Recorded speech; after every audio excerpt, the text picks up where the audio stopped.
완연한 봄이라고 얘기할 수 있겠습니다. 봄은 생명력이 넘칩니다. 더 중요한 것은 걸어보면 땅에서 온기가 느껴집니다. 그래서 온 땅이 그 따뜻한 온기를 느끼게 되고, 마치 이 지구촌에 우리 대한민국도 중심으로 생명력이 넘치는 것 같습니다.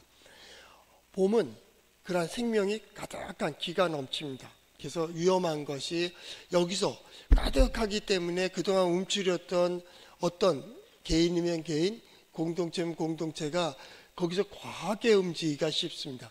과하게 움직이면 터집니다. 그런데 또 그동안 열심히 살던 분들이 이 따뜻함 속에 노곤해지고 피곤해서 거기서 또 속도를 늦출 수도 있습니다. 그렇게 되면 사고 납니다. 그래서 층곤증도 많이 생기고, 또 뇌출혈, 뇌경색 뭐 이런 얘기도 이런 봄 땅 풀어질 때 많이 있죠. 그 다음에 생명도 마찬가지입니다. 작은 생명만 있어도 살아납니다. 이게 봄입니다. 그러니까 회복해야 될 사람들은 이 봄에 모든 것들이 회복이 됩니다. 마치 해가 떠오른 아침과 같이 떠오르는, 이것이 생명력을 다시 꺼져가던 심지도 불을 태우는 그러한 계절이 바로 요 봄, 기운이 가득한 때입니다. 이때 우리 건강이 나쁘신 분들은 건강이, 육체가 많이 회복되기를 바랍니다. 어떤 일을 추진하다가 일에 막히신 분들은 하나님께서 열어주신 그 문을 보면서 하나님께서 풀어주시는 그 일들로 이렇게 모든 문제들이 풀어지기를 축복합니다. 여러분이 가지고 있던 어떤 소망의 씨가 있다면 그 소망의 씨가 생명력을 얻어서 그것이 아름다운 가지를, 또 싹을, 열매를 맺기를 축복합니다. 반드시 통과하고 반드시 돌파하는 우리 성도들 될 수 있기를 바랍니다. 때와 시기를 따라서 움직일 수 있어야 됩니다. 근데 그것이 이렇게 기분에 따라서 더 많이 움직이고 적게 움직이면 이게 고장이 납니다. 신앙은 항상 어떠한 일정한 리듬을 따라서 때와 시기에 그 행동하게 되어 있습니다. 신앙인들이 지혜로운 것은 바로 하나님의 리듬에 맞춰놨기 때문입니다. 우리 사순절 특별 새벽 기도에도 그러했지만은 어떤 절기를 따라 호흡하는 법을 배우고 마음다짐을 갖게 해주는 것처럼 우리가 매일 새벽마다 그 시간에 새벽 기도를 드리잖아요. 우리 교회는 5시죠. 해가 길어졌다고 해서 일찍 뜬다고 해서 일찍 하는 것도 아니고, 해가 늦게 뜬다고 해서 늦게 가는 게 아니에요. 항상 그 시간에 그 자리에 서고 그렇게 속도를 맞춰 나아갑니다. 이게 뭡니까? 우리 신앙인의 리듬이에요. 리듬. 해가 늦게 뜨니까 겨울에는 늦게까지 잠을 자야겠다 이런 사람이 있고요. 해가 일찍 뜨니까 일찍 일어나야지 하는 사람들이 있는데 아주 위험합니다. 그 리듬은 일정할수록 좋습니다. 그래야 하늘이 역사하기도 좋고 자연이 우리를 이렇게 회복시키는 데도 좋습니다. 이게 신앙입니다. 우리가 가지고 있는 믿음, 신앙생활은 이 리듬을 따라갑니다. 그러나 오늘 신앙을 얘기하고 싶은 겁니다. 신앙. 그 신앙 안에 가장 기초적인 것은 믿음으로입니다. 신앙 안에 믿음이 있습니다. 나의 신앙, 나의 고백에 믿음이 있다. 여기 성경, 나의 신앙이요 나의 고백이라면 나는 여기에 믿습니다. 하나님이 이렇게 역사하실 줄을 믿습니다. 하나님께서 이렇게 우리와 함께 하심을 믿습니다 라는 믿음이 가장 기본에 있는 겁니다. 신앙인에게는 이것이 흔들리질 않습니다. 이 신앙, 이 믿음은 지혜와 같은 의미를 가지고 있습니다. 볼 수 있는 능력, 들을 수 있는 귀가 있습니다. 깨닫는 마음도 있습니다. 그것은 마치 지혜와 같기 때문입니다. 어떤 것을 봅니까? 하나님의 역사를 봅니다. 하나님께서 역사하시고 하나님께서 보여주시는 대로 보는, 그것이 신앙입니다. 하나님께 들려주시는 대로 듣는, 이게 신앙입니다. 우리의 신앙은 하나님의 영이 우리를 감동시키시고 이끄시는 대로 이게 신앙입니다. 그래서 신앙에는 믿음, 또 하나의 열매는 지혜 있다라는 겁니다. 지혜뿐만 아니라 그 믿음의 눈으로 보는 겁니다. 이 통찰한다. 그 깊이 보는 겁니다. 그 현상만 보는 게 아닙니다.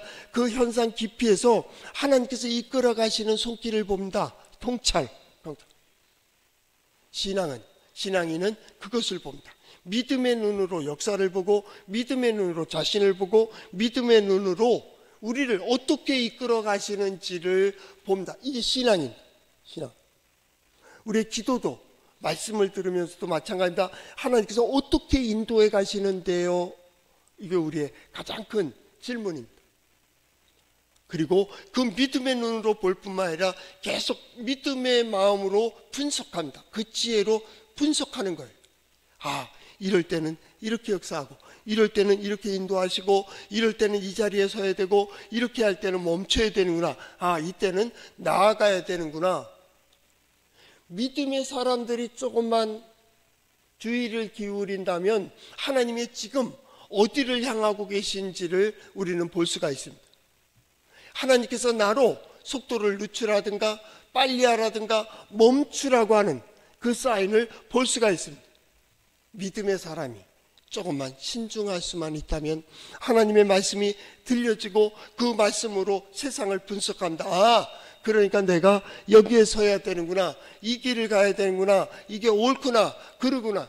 우린 사순절 특별 새벽 기도회를 합니다. 40일 동안 예수 그리스도의 십자가 앞에서 과연 부활에 참여하는 길이 어디에 있는가, 성공하는 자는 어느 길을 가는가, 믿음의 역사를 이루는 이들은 어떤 삶을 사는가를 깊이 생각합니다.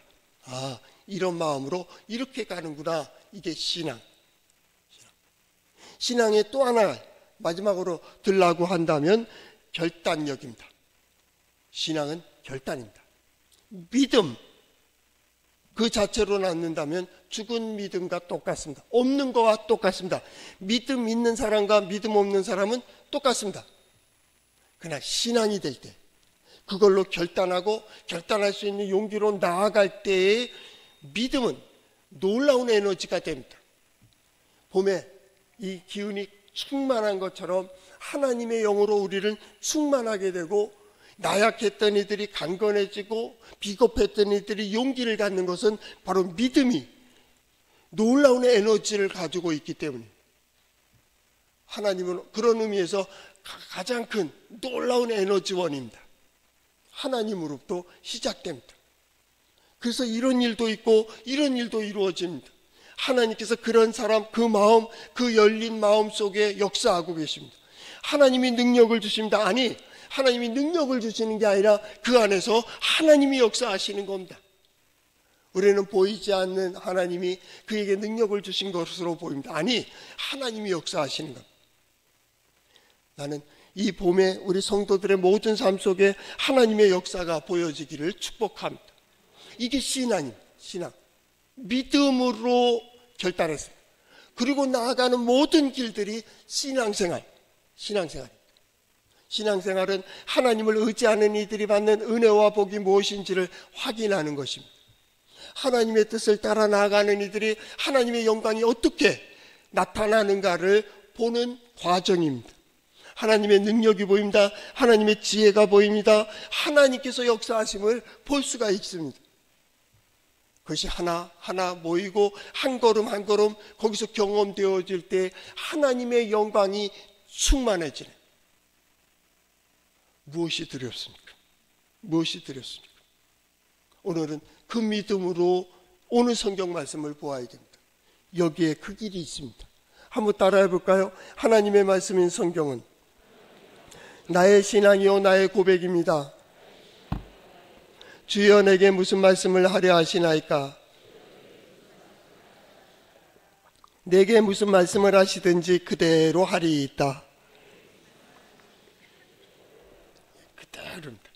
하나님께서 내게 들려주시고 보여주시는 대로 그리고 나아가는 이게 신앙입니다. 저 밖에 이 문을 왜 통과해 왔습니까? 왜 예배당으로 들어왔습니까? 왜 예배당의 뜰을 밟았습니까? 왜 믿음의 사람의 공동체에 내가 들어왔습니까? 저대로는 안 된다는 거예요. 안 된다. 하나님을 떠난 역사 속에서는 언제나 대립과 대결이 있었습니다. 경쟁하고 다툼이다. 긴장 가운데 갈등을 느끼게 됩니다. 다툼 속에 전쟁이 일어납니다. 전쟁의 소식은 끊임이 없고 환란은 계속 이어지고 있습니다. 산 넘어 산인 것처럼 인생도 거기에 맞춰서 갑니다. 환경에 예속된 자로 상황에 이끌리는 대로 세상이 힘드니까 나도 힘들고, 세상이 바쁘니까 나도 바쁘다 그러고, 세상이 안 되니까 나도 안 되는, 세상이 어렵다는데 누구는 왜 잘 되는 거요?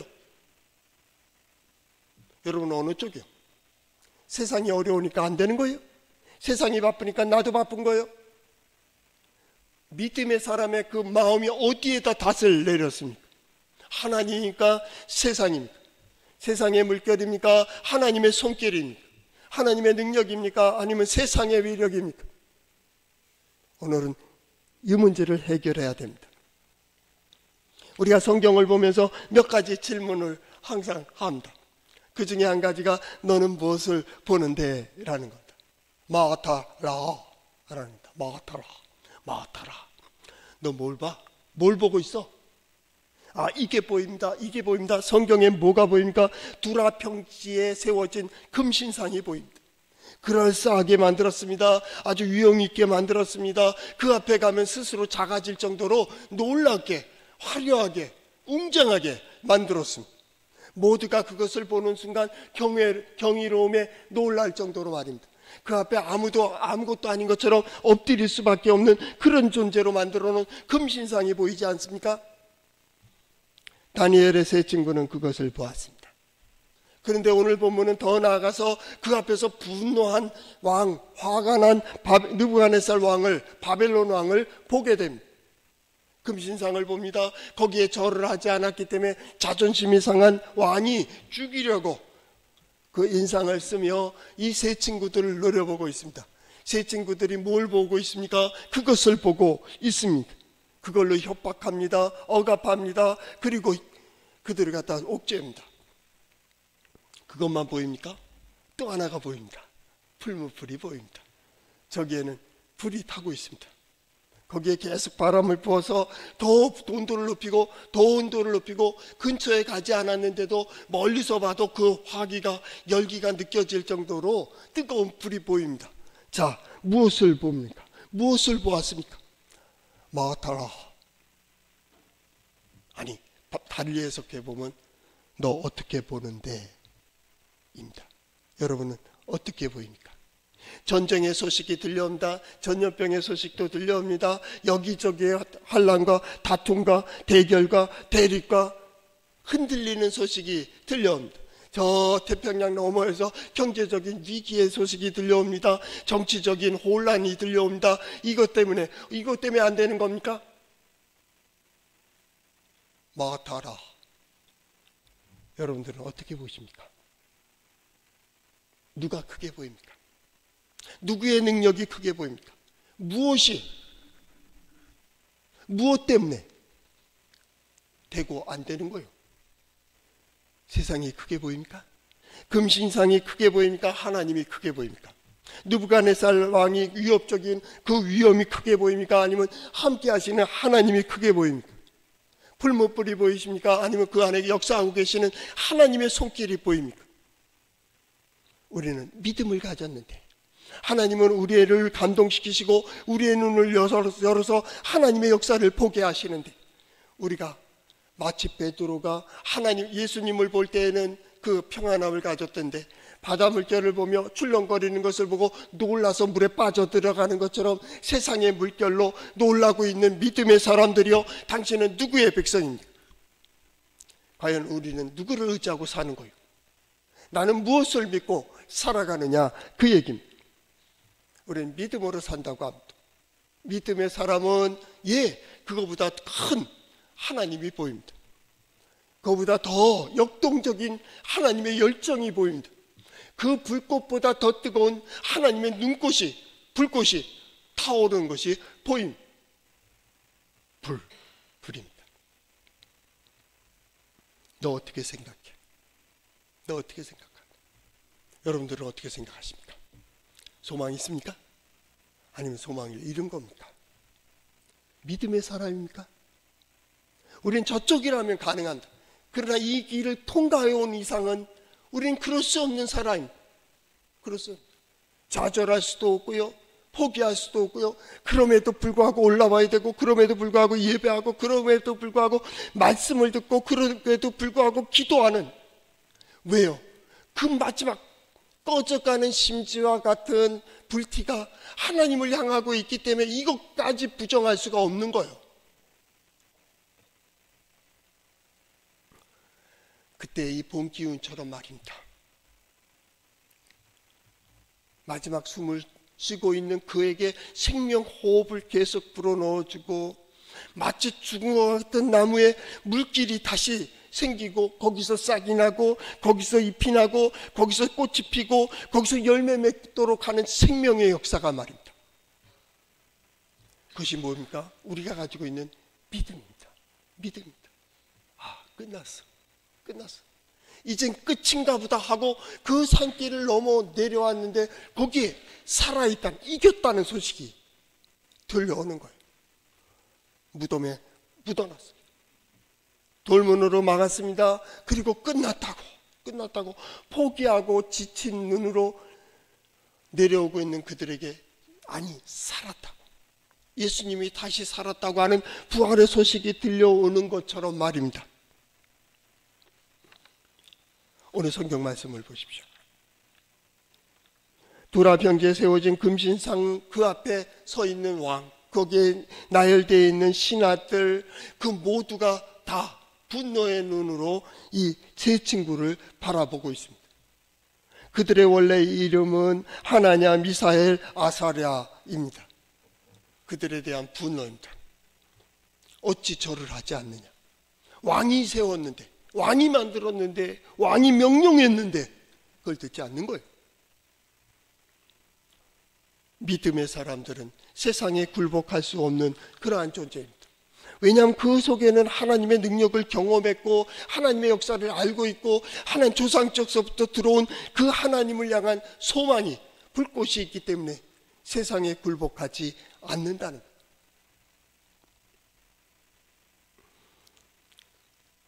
그래서 일부 예배 때 우리 찬양을 했는데요. 요한에서 5장 14절, 그를 향하여 우리의 가진 바 담대한 것 이것이니 그의 뜻대로 무엇을 구하면 들으십니다. 함께 하시는 하나님, 들으시기만 합니까? 보고 계시는 그 하나님, 그 하나님께서 우리를 보호하시고 인도하시고 역사하시는데 거기에 대한 믿음 말입니다. 믿음. 저는 오늘 이 성경을 보면서 그 이전의 영화, 교회에서 단체로 가서 본 불의 전차라는 영화가 있었습니다. 실화인데 그 역사 한 페이지 컬럼을 이제 찾아서 본 적이 있습니다. 그 내용은 1924년 파리 올림픽입니다. 여러분들도 잘 아는 두 선수가 거기서 나옵니다. 그 선수 하나는 에릭 리델이라고 하는 사람, 이 사람에 대해서는 우리가 익숙할 겁니다. 말하죠, 육상 선수입니다. 그 다음에 또 하나의 친구가 있는데 헤럴드 에브람스입니다. 그 사람은 유대인입니다. 에릭 리델이라고 하는 사람은 스코틀랜드의 개혁 교인입니다. 그들 둘은 다 함께 영국의 캠브리지 대학을 나왔습니다. 같은 동시대에 같은 학교를 다니고 있었는데 둘 다 재능이 똑같습니다. 달리기 선수입니다. 육상 선수이고 같이 훈련을 하고 있는 사람들이라 서로 선의의 경쟁을 하는 상대입니다. 1924년 파리 올림픽의 결승전, 100m 결승전이 주일날 거행되게 되었습니다. 유대인에게는 상관이 없지만은 개신교인에게는 주일에 경기한다는 것이 굉장히 꺼림이 되었습니다. 이 청년은, 에릭 리델이라고 하는 청년은 주일에 거행되는 이 결승전에 참석하지 않기로 결단합니다. 영국의 매스컴들은 그를, 리델에 대해서 계속 압력을 가하게 됩니다. 너무 좁은 신앙을 가지고 있다, 편협적인 신앙을 가지고 있고 옹졸한 신앙인이다, 그럴 수도 있지, 타협을 요구했던 것 같습니다. 조국을 배신하고 이 나라의 영광을, 그걸 작은 한 번, 주일 한 번 예배 드리지 않는 건데, 주일을 가면 되는데, 리더는 계속 얘기합니다. 아니, 주일은 하나님의 것이고 나는 그 법을 따를 뿐이다. 딴 변명이 없습니다. 나는 안 된다는 거예요. 내 신앙 양심이 그걸 할 수가 없다라는 거예요. 그래서 주일 참석하지 못한다. 그 대신 헤럴드 에브라운스가 거기에 참석합니다. 이 사람도 유대인인데 손가락질을 따릅니다. 영국의 그 앵글로색슨족들 아닙니까?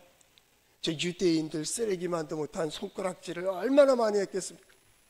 재능도 뛰어나지 않은, 그러나 그가 얼마나 열심히 수고를 하게 됩니다. 노력하고 열정적으로 그 시련을 극복합니다. 결국 그 파리올림픽의 100m 금메달은 에브람스가 차지하게 됩니다. 주일이 지난 월요일 날 400m 경기가 있었습니다. 그는 갑자기 400m 경기에 참석하게 됩니다. 예선서부터 경기가 꾸준히 시작이 되죠. 누구도 기대하지 못했습니다. 이제 잊혀져 가기 쉬운, 비난만 받아야 되는 이 리델이 거기서 47.6초 금메달을 차지하게 됩니다. 그것을 차지하고 또 200m 경기에 또 참석합니다. 그리고 거기서 동메달을 차지하게 됩니다. 그들은 한 가지입니다. 자기 신앙을 지키기 위하여 과연 그 신앙의 확신과 고백이 그 모든 것을 어떻게 통과할 수 있게 했을까? 그 열정입니다. 하나님을 향한 열정. 오늘 다니엘의 그 세 친구의 신앙 고백과 같은 겁니다. 느부갓네살 왕은 협박을 한다. 그리고 분노하여서 얼굴색이 변했습니다. 그리고 풀무불을 7배나 높여, 최고로 높여서 집어던진다. 그 군인이 그를 끌고 가서 던지려고 했는데 던지는 사람이 탈 정도였습니다. 한 번만 절하면 되는데, 한 번만 고개 숙이면 되는데 그들은 그걸 할 수가 없었습니다. 그래서 풀무불에 던져집니다. 그런데 이 역사는 거기서 끝나지 않습니다. 성경 말씀에 보니까 25절, 왕이 또 말하여 이르되 내가 보니 라는 표현을 씁니다. 내가 본다는 거예요. 지금 네 사람이 3명을 던졌는데 4사람이 돌아다니는 겁니다. 불 속에서 움직이고 있는 4사람. 우리가 3사람 보낸 거 아니야? 던진 거 아니야? 왕이요, 맞습니다. 3을 보냈습니다. 근데 왜 4이지? 누가 4명을 보고 있어요? 왕입니다. 제가 볼 때에는 내관들이나 신하들은 못 보고 있습니다. 3만 보입니다. 하나님께서 느부갓네살 왕의 눈을 여신 겁니다. 그리고 4이 돌아다니는 거예요. 4이. 불꽃 가운데 돌아다니는 이 남자들 말입니다. 오늘 찬양 예배 때 남성교회 주일인데요. 남성교회 주일에 남자를 몇 가지 단어로 히브리어로 쓰는데 그 중에 하나가 이슈입니다. 이시에서 가운데 자 딱 빼면 아쉬라는 말인데 이 말은 불입니다. 불 가운데다 힘쓰는 자, 불 가운데서 힘쓰는 자가 남자입니다. 남자들 그겁니다. 그 안에 4이 보이는 거예요. 얼마나 깜짝 놀랐겠습니까? 그는 오늘 성경 말씀에 보니까 24절, 그때 느부갓네살 왕이 놀라 급히 일어나서 이렇게 내가 보니까 이렇더라. 그 앞에까지 가서 뭐라고 합니까? 사드락과 메삭과 아벳느고야, 나와봐 얘기합니다. 그때 그들의 존칭이 뭐였느냐면 지극히 높으신 하나님의 종. 지극히 높으신 하나님의 종. 그가 신을 만들었습니다. 신상도 만들었습니다. 그런데 그가 말하기를 이것과 비교되지 않는 지극히 높으신 하나님을 이야기하고 있습니다. 그리고 그들은 나왔습니다. 불에 던져졌는데 던지는 자도 타버렸는데 상하지도 않았습니다. 거기에 끄슬리지도 않았다고 얘기했습니다. 그리고 어떻게 합니까? 불 가운데서 나왔습니다. 불탄 냄새도 없었다. 성경은 그렇게 표현했습니다. 얼마나 놀랐으면 거기에 대한 구체적인 것들을 기록해 놓았습니다. 거기서 나옵니다. 어찌 그럴 수 있었을까요? 그들이 용기 있었기 때문에, 그들이 힘이 있었기 때문에, 그들이 결단, 하나님의 마음에 맞았기 때문에. 그것도 좋습니다. 그러나 모든 영광은, 모든 기적은 하늘로부터 옵니다. 하나님이 하시는 겁니다. 거기에 내가 무엇을 했기 때문에, 아니, 그렇게 얘기하지 말죠. 하나님이 하시는 겁니다.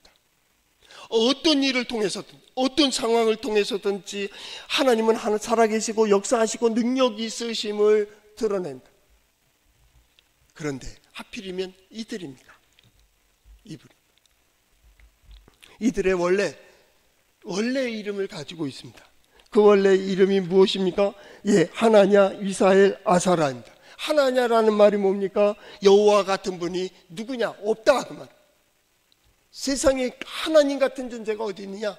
오직 하나님만이 이게 하나냐입니다. 우리의 신앙은 어디에 있습니까? 하나님이 함께 하시면 가능합니다. 하나님께서 역사하시면 가능합니다. 하나님께서 보호하시고 인도하시면 가능합니다. 우리는 약합니다. 부족합니다. 쓰러질 수 있습니다. 때로는 병들 때가 있고, 때로는 실수할 수 있고, 때로는 실패할 수 있습니다. 때로는 죄도 지을 수 있습니다. 그러나 하나님이 함께 하시면 모든 것이 가능합니다. 전능하신 하나님은 모든 역사를 구원으로 향하고 있기 때문입니다. 이번 봄에 우리 성도들의 삶 속에 이 구원의 문이 열려지기를 축복합니다. 사순절 예수 그리스도의 무덤의 마지막 부분에서 그 너머에 무덤 문이 열리고 나오는 주님의 부활에 동참하는 우리 성도들 될 수 있기를 축복합니다. 우리가 가지고 있는 문제가 무엇입니까? 그 문제들이 풀어지는 역사가 있기를 바랍니다. 무엇이 있어야 되기 때문에 아니요. 무엇을 가져야 되기 때문에 아닙니다. 그렇게 되어지기 때문에 아닙니다. 하나님이 역사하시면 가능합니다. 하나님이 하시는 겁니다. 그래서 놀라울 뿐입니다. 저 밖에서 되어지는 일들은 설명할 수 있습니다. 그러나 이 안에서 되어지는 일들은 설명할 수가 없습니다. 그래서 기적입니다. 그래, 기적입니다. 우리가 하나님의 백성됨도 기적입니다. 하나님께 예배하는 자됨도 기적입니다. 설명할 수가 없습니다. 계획하지도 못했습니다. 경영할 수도 없습니다. 우리가 어떻게 한들 하나님의 마음에 족할 리가 없습니다. 그러나 하나님이 역사하셨습니다. 이거는 부정할 수가 없습니다. 그 현실 속에서 드러나는 겁니다. 그것이 영광입니다. 하나냐. 미사엘이라고 했습니다. 미사엘, 엘 하나님입니다. 전능하신 하나님이 그 구원의 문을 여시고 그 자리까지 인도하시는 보호와 인도하심으로 그들을 끌어내는 겁니다. 불 속에 던져진 자가 불 속에서 나오고 있습니다. 세상에 이게 말이 됩니까? 이걸 어떻게 설명하겠어요? 한 사람만 합니다. 한 사람, 느부갓네살만 합니다. 그는 보았습니다. 거기에 넷이 있었습니다. 그러나 셋은 자기가 던진 자고 하나는 하나님의 사랑과 같더라 라고 얘기했습니다.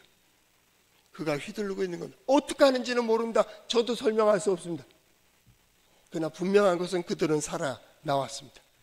그것을 하나님의 은혜라는 거예요. 미사엘. 하나님의 은혜가 여러분과 함께 하시기를 바랍니다. 여러분이 어떤 고난을 당하고 있건 어떤 문제를 당하고 있든 어떤 일을 할 때든지 하나님께서 나와 함께 하시고 나를 보호하시고 반드시 여기에 해결하고 돌파하도록 하나님은 인도해 주실 것을 우리 모두가 확실하게 확신할 수 있기를 바란 한 명이 더 있었습니다. 그게 누구냐면 아사랴입니다. 아사랴, 그것은 하나님은 도움이시다라는 겁니다. 하나님은 도움이시라는 겁니다. 하나님께서 도우신 겁니다. 그들의 힘이 있어서, 그들의 능력이 있어서, 그들의 믿음이 있어서 아니요. 하나님은 믿음 없어도 역사하십니다. 믿음이 있어서 느부갓네살 왕이 이 권력을 갖습니까? 아니요. 고레스가 그 능력을 있어서 제국을 세웁니까? 아니요. 성경은 그렇게 얘기하지 않아요. 하나님의 목적과 의미에 쓰임받는 겁니다. 누가 하시는 겁니까? 하나님이 도우시는 겁니다. 하나님께서 이 일을 도와주시면, 하나님께서 이 사람을 도와주시면, 하나님께서 이 속에서 보호하여 주시면 모든 게 가능하다고 하는 아사라. 나는 우리 성도들이 이 신앙을 가졌으면 좋겠습니다. 저도 어떤 충격적인 일을 만나 처음에는 왜 이 자리에 서야 되는가, 왜 이 일을 당해야 되는가 저 생각을 하죠. 하나님은 선하신 일을 이루실 것이다. 그 다음 이루실 것이다. 그리고 그때부터 가지고 있던 성경 스마트폰에 표지 화면이 있습니다. 그 기념으로 캡처해놓고 또 올해는 좀 바꿨습니다. 다음 단계로. 그때 여러분에게 한번 설명을 보여준 적이 있는데 거기 히브리어로 써놨습니다. 알티라, 아니 에즈라타. 아니, 나는 에즈라타, 도움이라. 알티라, 그러지 마 라는 겁니다. 티라, 두려워하지 마라. 나는 도움이라. 나는 너의 도움이라. 이사야에 나오는 말씀입니다. 하나님을 의지하고 하나님을 믿고 따른다면 하나님이 말씀하시는데 두려워하지 마, 놀라지 마. 나는 내 하나님이 됨이라. 내가 너의 도움이 될 것이라고 하는. 두려워하지 마라. 나의 약한 오른손을 붙들고 하나님께서 말씀하시기를 내가 너를 도울 거라는 이 약속의 말씀을 가지고 우리는 출발하는 거예요. 우리가 지혜로우면 얼마나 지혜로워요. 가졌으면 얼마나 가졌어요. 능력 있으면 얼마나 능력 있습니까? 그러나 이 다니엘의 세 친구의 고백처럼 하나님 같은 분 없다. 하나님만이 크게 보이고 하나님의 은혜만 있으면 된다고. 하나님의 은혜가 우리의 삶 속에, 우리의 가족들 삶 속에, 우리의 자녀손들의 삶 속에, 우리의 기업 속에 함께하기를 소망하며 그 모든 일들마다 도우시는 하나님의 역사를 보며 말입니다. 성공하는 자는 달라요. 거기서 나오는 겁니다. 반드시 거기서 나옵니다. 예수님 말씀하십니다. 세상에서는 환난을 당하나 담대하라. 내가 세상을 이겼노라. 신앙이 뭐라고요? 결과를 가지고 출발하는 겁니다. 결과를 가지고 출발하는 겁니다. 반드시 그 자리에 서는 거예요. 우리의 시간은 어디에 있다고요? 오늘과 그날밖에 없어요. 여러분은 이유 불문이요, 그 자리에 서야 돼요. 이유 불문이요, 우리는 통과해야 돼. 그리고 그것을 보며 거기서 우리가 해야 될 말이 있습니다. 하나님 같은 분 없다. 하나님께서 하나님의 은혜로 이 자리에 섰다. 마지막, 하나님께서 도우셨다. 반드시 그 자리에서는 우리 성도들 될 수 있기를 축복합니다.